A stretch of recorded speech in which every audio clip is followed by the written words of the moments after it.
Diamond Harbour যাওয়ার আগে আজকে নিউ টাউনে সকালবেলায় বিজেপি নেতা এবং অভিনেতা মিঠুন চক্রবর্তীর বাড়িতে সাক্ষাৎ করতে যান মুখ্যমন্ত্রী শুভেন্দু অধিকারী।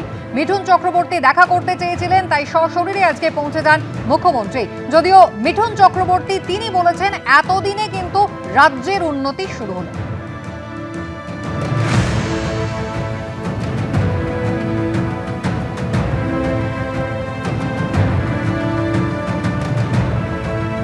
এই ব্যক্তিটি অত্যন্ত নিঃস্বার্থভাবে পশ্চিমবাংলার গত 15 বছরের যে বিপর্যয়, সেই জায়গা থেকে বাংলাকে বাঁচানোর জন্য, পশ্চিমবাংলার হিতগৌরব ফিরিয়ে আনার জন্য এবং এখানকার রাষ্ট্রবাদীদেরকে বাঁচানোর জন্য, বিশেষ করে মা, বোন, দিদি, কন্যা তাদের সুরক্ষিত করার জন্য তিনি নিরলস চেষ্টা করেছেন।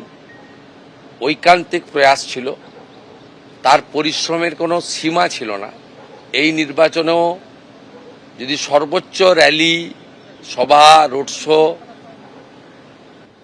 এমনকি নির্বাচনের আগে প্রায় 8-10 মাস ধরে তিনি ইনডোর মিটিং করেছেন, যেটা মিঠুনদা নিশ্চিতভাবে কোনো সাংগঠনিক পদ তাকে দিলেও নেন না।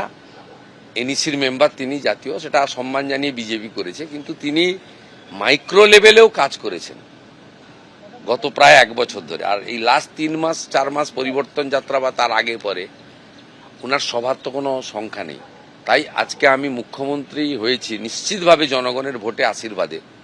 বিজেপি আমাকে নমিনেটেড করেছে, কিন্তু নেপথ্যের কারিগরদের মধ্যে অত্যন্ত অগ্রাধিকার ভিত্তিতে যে কয়েকটা নাম আসে, তার মধ্যে মিঠুন চক্রবর্তীর নাম অন্যতম।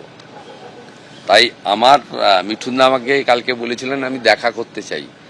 আমি বললাম আপনি দেখা করবেন না, আপনার তৈরি করা মুখ্যমন্ত্রী আপনার কাছে আসবে।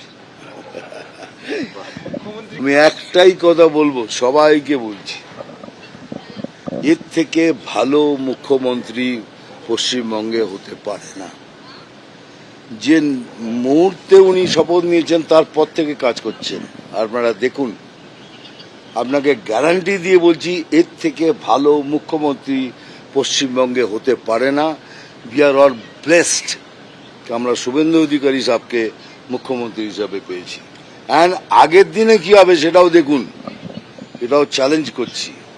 আগের দিনে একের পর এক এই যোদ্ধা এই লড়াই লড়িয়ে নিয়ে হবে, আর আমি তো রইলাম পেছনে। এবিপি আনন্দ, এগিয়ে থাকে, এগিয়ে রাখে।